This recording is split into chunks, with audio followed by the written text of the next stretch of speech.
ಖರೀದಿದಾರರಿಗೆ ಸರ್ಕಾರದಿಂದ good news. Luxury ಕಾರುಗಳ ಬೆಲೆ ಅರ್ಧಕ್ಕರ್ಧ ಕಡಿತ ಆಗುತ್ತಾ? ಕಾರು ಖರೀದಿದಾರರಿಗೆ ಸರ್ಕಾರದಿಂದ ಗುಡ್ ನ್ಯೂಸ್.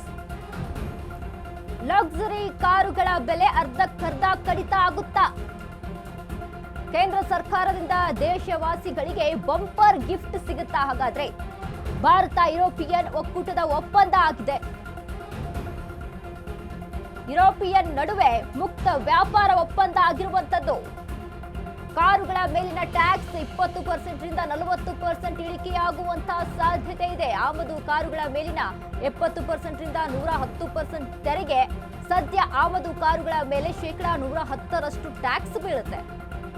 20 ಲಕ್ಷ ಮೇಲಿನ ಕಾರುಗಳ ಮೇಲಿನ ಟ್ಯಾಕ್ಸ್ ಇಳಿಕೆಯಾಗುತ್ತೆ.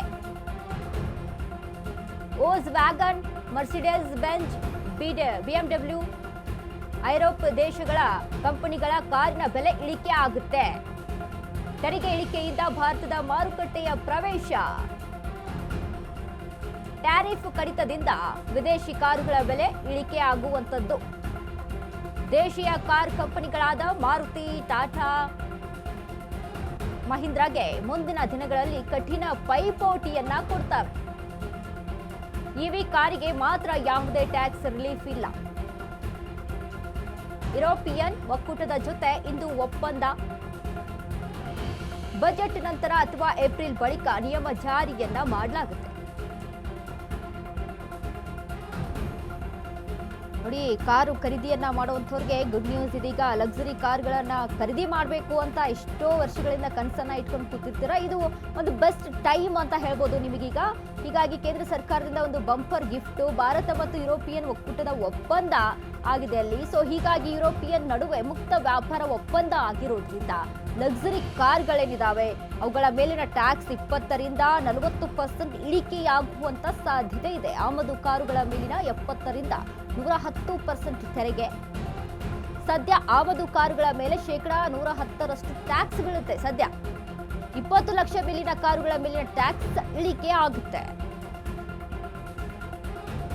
BMW ಆಗಿರ್ಬೋದು, ಮರ್ಸಿಡೀಸ್ ಆಗಿರ್ಬೋದು.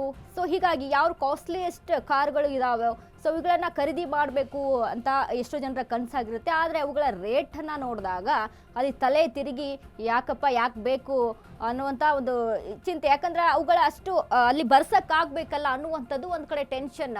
ಮಧ್ಯಮ ವರ್ಗದವ್ರಿಗೆ ಆಗಿರ್ಬೋದು. ಇವೆಲ್ಲ ಶ್ರೀಮಂತರಿಗೆ ಮಾತ್ರ ಸೀಮಿತ, ಏಕೆಂದರೆ ಇಷ್ಟೊಂದು ಟ್ಯಾಕ್ಸೇ ಕಟ್ಟಬೇಕಾಗುತ್ತೆ ನಾವು ಅಷ್ಟರ ಮಟ್ಟಿಗೆ ಅನ್ನುವಂಥ ಒಂದು ಟೆನ್ಷನಲ್ಲಿ ಇರ್ತಾರೆ. ಆದರೆ ಅಂಥವ್ರಿಗೆಲ್ಲ ಒಂದು ರೀತಿಯಾಗಿ big relief and good news ಇದು. ಯಾರೆಲ್ಲ ಕಾರನ್ನು ಖರೀದಿ ಮಾಡಬೇಕು ಅಂತ ಪ್ಲಾನಿಂಗಲ್ಲಿ ಇರ್ತೀರಾ, ಈ ಟೈಮಲ್ಲಿ ಇದು ಒಂದು ಬೆಸ್ಟ್. ಯಾಕಂದರೆ ಇನ್ನೂ ಜಾರಿಗೆ ಆಗಿಲ್ಲ, ಜಾರಿ ಆಗುತ್ತೆ ಏಪ್ರಿಲ್ ನಂತರ ಅಥವಾ ಬಜೆಟ್ ಮಂಡನೆಯ ನಂತರ ಆಗುವಂಥ ಚಾನ್ಸಸ್ಗಳಿದೆ. ಸೊ ಹೀಗಾಗಿ ಯುರೋಪ್ ಮತ್ತು ಭಾರತ ಒಪ್ಪಂದ ಆಗಿರೋದ್ರಿಂದ, ಗೌಪ್ಯ ಒಪ್ಪಂದ ಆಗಿರೋದ್ರಿಂದ ಇದು ಜಾರಿಯಾಗುವಂಥ ಸಾಧ್ಯತೆಗಳು ಹೆಚ್ಚಾಗಿದೆ. ಇನ್ನು ಈ ಹಿಂದೆ 110ರವರೆಗೂ ಟ್ಯಾಕ್ಸ್ ಅಲ್ಲಿ ಬೀಳ್ತಿತ್ತು ಆಮದು ಮಾಡ್ಕೊಳ್ಳುವಂಥ, ಇಂಪೋರ್ಟ್ ಮಾಡ್ಕೊಳ್ಳುವಂಥ ಕಾರ್ಗಳ ಮೇಲೆ. ಸೊ ಹೀಗಾಗಿ ಸದ್ಯಕ್ಕೆ 20 ರಿಂದ 40% ಇಳಿಕೆ ಆಗುವಂಥ ಸಾಧ್ಯತೆ ಇದೆ ಅಂತ ಹೇಳಲಾಗ್ತಾ ಇದೆ. ಸೊ ಹಾಗಾಗಿ ಲಕ್ಸುರಿಯಸ್ ಕಾರ್ಗಳನ್ನು ಯಾರು BMW ಕಾರ್ಗಳನ್ನು ಯಾರು ಪರ್ಚೇಸ್ ಮಾಡಬೇಕು ಅನ್ನುವಂಥ ಕನಸನ್ನ ಹೊತ್ಕೊಂಡಿರ್ತೀರಾ, 20 ಲಕ್ಷದ ಮೇಲೆ ಕಾರ್ಗಳನ್ನು ಅಲ್ಲಿ ಪರ್ಚೇಸ್ ಮಾಡಬೇಕು ಅಂತ ಕನಸನ್ನ ಹೊತ್ಕೊಂಡಿರ್ತೀರಾ, ನೀವು ಒಂಚೂರು ಕಾದು ಇನ್ನೊಂಚೂರು ಕಾಯ್ದು ಬಿಟ್ಟು ಕಾರನ್ನು ಖರೀದಿ ಮಾಡ್ಬೋದು.